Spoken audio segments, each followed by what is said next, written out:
In this lecture, I am going to tell you some basic knowledge of the probability because it is very easy, and if you will not understand the science of probability, you will not able to solve the question that are related to probability. Okay? तो सबसे पहले हम definition से start करेंगे कि definition क्या होती है.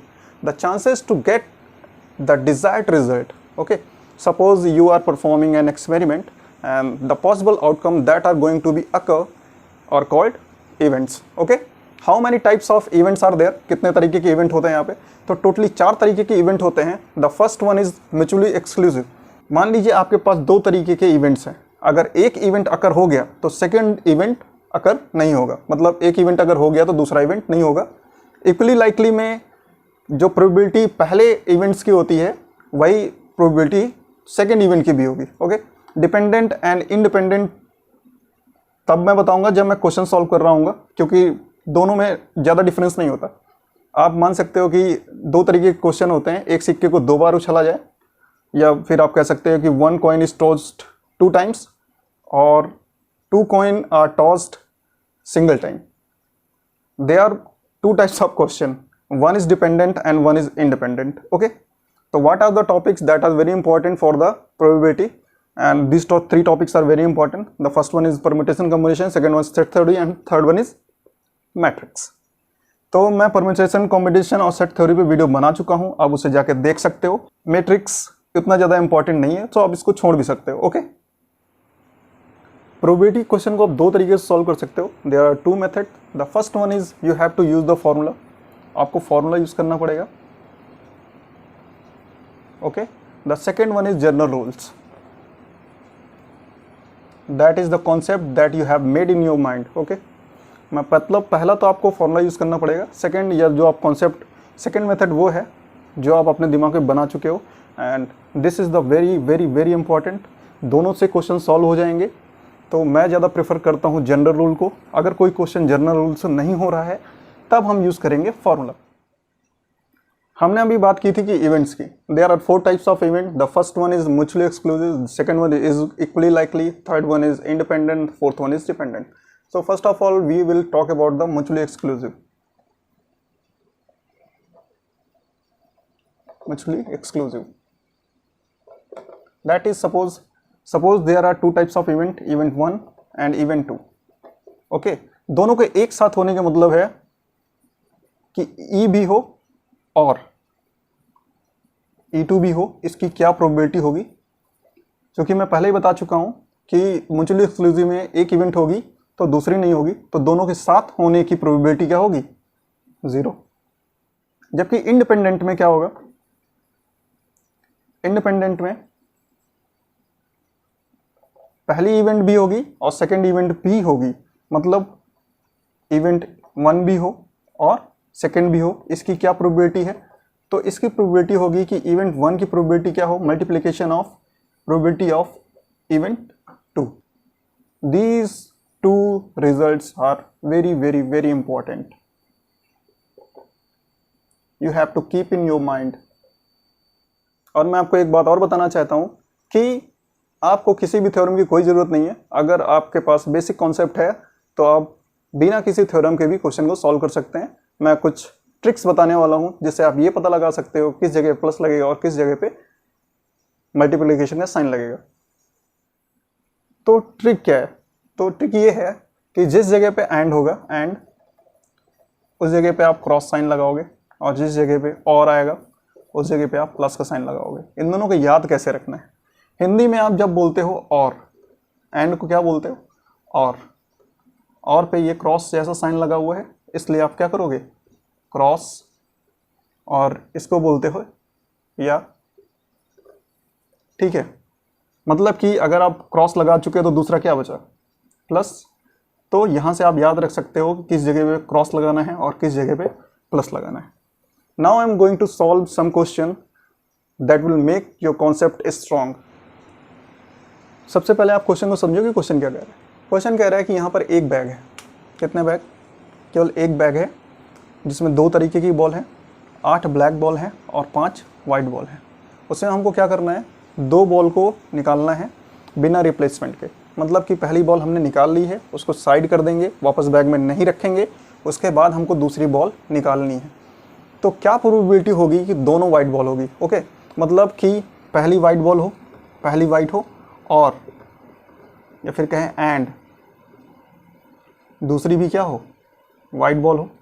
आपको क्या करना है, एक ही बॉल करना है, विड्रॉ करना है या निकालना है। अब यहाँ पे क्या है, और लगा हुआ है, इसका मतलब इस क्वेश्चन में जब भी हम लगाएंगे तो वहाँ पे लगेगा क्रॉस का साइन। ओके, तो जब हम पहली बॉल विड्रॉ करेंगे तो क्या चांसेस हैं कि वो वाइट बॉल हो। जब पहली बॉल ड्रॉ करेंगे तो हमारे पास 5 चांसेस रहेंगे कि वो वाइट बॉल निकला है। कितने में से, 13 में से। ओके, एक बॉल को निकाल के हम साइड रख चुके हैं, तो बॉल में मतलब कि बैग में अब बचेगी 12 बॉल, क्योंकि हमको यहाँ पे क्या करना है, क्रॉस। अब हमारे पास कितनी बची, 12, जिसमें 4 वाइट बॉल हैं, क्योंकि पहली वाइट बॉल हम निकाल चुके हैं। ओके, मतलब पहले हमारे पास 5 वाइट बॉल थी 13 में से, अब हमारे पास क्या है, 4 वाइट बॉल हैं 12 में से। तो इसको सॉल्व कर लेंगे हम, 3, ये हो गया 5/39।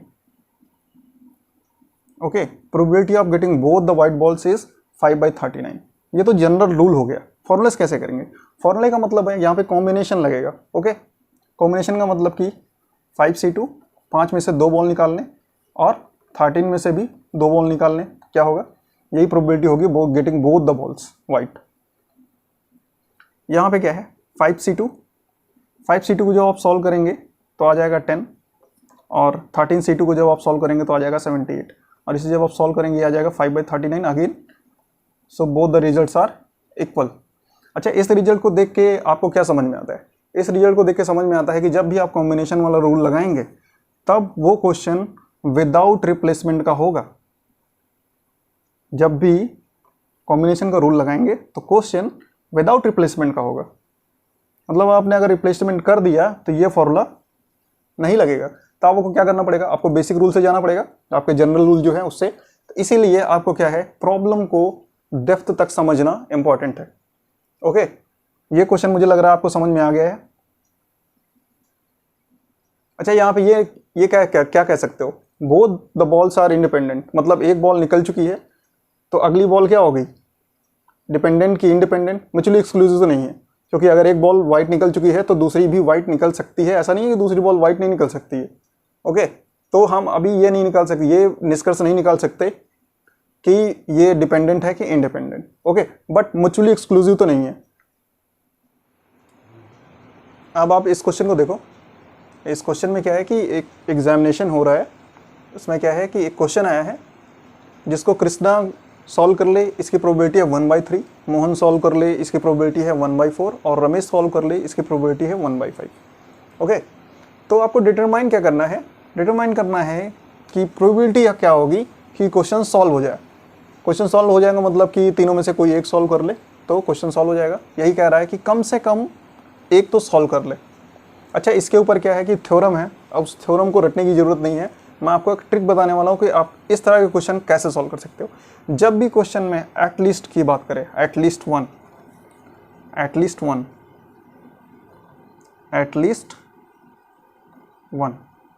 तो इसमें क्या होता है, इसका उल्टा होता है नो वन। इसका उल्टा जो होता है, opposite of at least one is no one. Okay, opposite of at least one is no one. मतलब कि हमारे पास दिया गया है कि कृष्णा सॉल्व कर ले क्या प्रोबेबिलिटी है, मोहन सॉल्व कर ले क्या प्रोबेबिलिटी है, रमेश सॉल्व कर ले क्या प्रोबेबिलिटी है, एटलीस्ट वन सॉल्व कर ले इसकी क्या प्रोबेबिलिटी है। इसका मतलब है कि तीनों में से कोई भी ना सॉल्व कर पाए, ना ये सॉल्व कर पाए और ना ये सॉल्व कर पाए और ना ही ये सॉल्व कर पाए, तो उसको 1 में से घटा देंगे तो हमारा आंसर आ जाएगी एटलीस्ट एक तो सॉल्व कर ले। ये तो हो गया बेसिक। या फिर आप क्या करो कि जाओ पहले ये देखो कि कृष्णा सॉल्व कर ले, ये दोनों ना सॉल्व कर पाए, या फिर मोहन सॉल्व कर ले, कृष्णा और रमेश ना सॉल्व कर पाए। थर्ड तो या फिर तीसरा क्या होगा कि रमेश सॉल्व कर ले, मोहन और कृष्णा ना सॉल्व कर पाए। तो पहली प्रोबेबिलिटी है कि 1-1 सॉल्व कर ले, दूसरे में ये कि 2-2 सॉल्व करे, तीसरे में क्या है कि तीनों सॉल्व करे। That is very lengthy process. So हम क्या करेंगे यहाँ पे, इस मेथड को यूज़ करेंगे। मतलब कि तीनों में से कोई ना सॉल्व कर ले, तीनों में से कोई भी क्वेश्चन सॉल्व ना कर पाए, इसकी क्या प्रोबेबिलिटी है। मतलब कि ये भी ना सॉल्व कर पाए, और क्या कह रहा हूँ मैं, और ना ही ये सॉल्व कर पाए और ना ही रमेश सॉल्व कर पाए। अच्छा, और का मतलब होता है क्रॉस, ठीक है। ना सॉल्व कर पाने की प्रोबेबिलिटी बता रहा हूँ मैं, मतलब कि ना सॉल्व कर पाने की प्रोबेबिलिटी होगी 2/3, क्योंकि एक में से घटाएंगे तो 2/3। ओके, क्रॉस इसको जब 1 में से घटाएंगे तो 3/4, और इसको जब घटाएंगे 1 में से तो 4/5। क्या हो गया? 2/5। ओके, तो ये तो हो गया कि प्रॉब्लम कोई भी ना सॉल्व कर पाए। एटलीस्ट 1 सॉल्व करने की प्रोबेबिलिटी क्या होगी? 1 minus 2/5, that is 3/5। Okay, that this is the answer.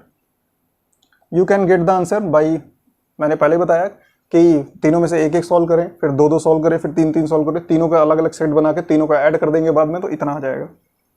आप करके देख सकते हो। अच्छा, ये ट्रिक है, दिस इज ट्रिक। एटलीस्ट 1 का उल्टा जो होता है नो 1। आप इसको याद रखोगे, कभी नहीं भूलोगे। अच्छा, अब इस क्वेश्चन को देखिए। इसमें क्या है कि बाउंड कार्ड का एक डेक है जिसमें से 4 कार्ड आपको ड्रॉ करना है। उसके बाद बताना है कि क्या प्रोबेबिलिटी होगी कि 4 के चारों जो है किंग होगा। मतलब पहला कार्ड भी किंग हो, और दूसरा कार्ड भी, और तीसरा कार्ड भी, और चौथा कार्ड भी क्या हो? किंग हो। तो जब आप पहला कार्ड ड्रॉ कर लेते हो तो पहला कितने होंगे? पहला जब तो कितने चांसेस है कि किंग निकला है? 4, कि पहले 4 होंगे। एक किंग निकल गया तो कितने किंग बचे? 3। कार्ड कितने बचे? 51। अच्छा, हम रिप्लेसमेंट नहीं कर रहे हैं यहाँ पे, मतलब कि वापस नहीं रख रहे हैं, नहीं तो क्या हो जाएगा? 4/4/4/4 सब में हो जाएगा।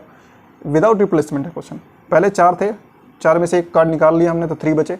अब एक कार्ड हमने और विड्रॉ कर लिया तो 2 बचे। अच्छा, एक और निकाल दिया तो हमारे पास क्या बचा? 1/49। ओके, अब इसको देखो क्या करना है। यहाँ पे मैंने और लगाया, ट्रिक मैं पहले ही बता चुका हूँ। और के ऊपर ये देखा नहीं, ऐसे ऐसे होता है साइन, इसके वजह से हमने क्या लगाया? Cross. It's a very easy question. अब मुझे नहीं लग रहा है कि इसमें कुछ ज़्यादा टफ है समझने लायक, तो आप देख सकते हैं। अच्छा, अब आप इस क्वेश्चन को देखो। इस क्वेश्चन में क्या है कि वही पुरानी ताश की गड्डी है जिसमें 52 कार्ड है, जिसमें से 2 कार्ड ड्रॉ करना है विदाउट रिप्लेसमेंट, ठीक है, रिप्लेसमेंट नहीं करेंगे। तो बताइए कि क्या प्रोबेबिलिटी होगी कि एक कार्ड किंग हो और एक क्वीन हो?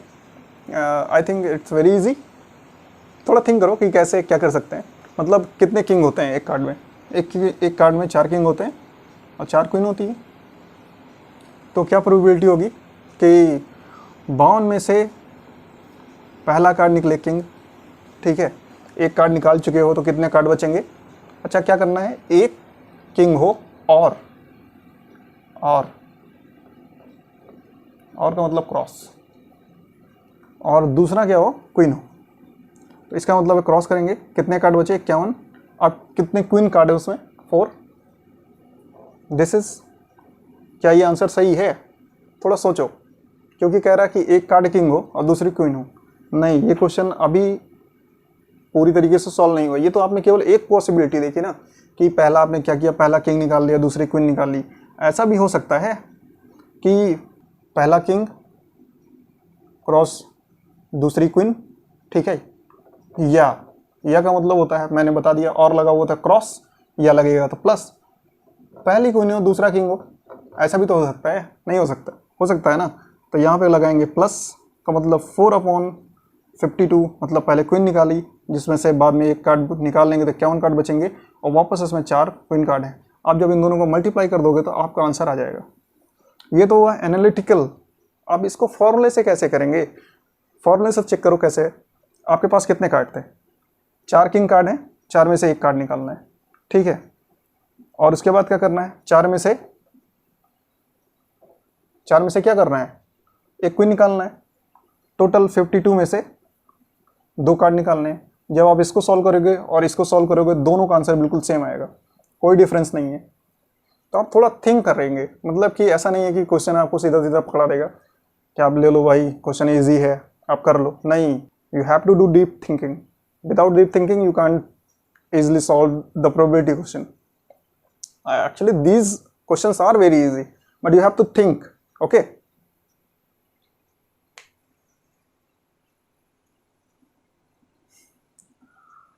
अभी तक मैंने आपको क्या बताया है कि किस जगह प्लस लगाएंगे, किस जगह पे क्रॉस लगाएंगे। इसके अलावा मुझे नहीं लग रहा मैंने कुछ बताया।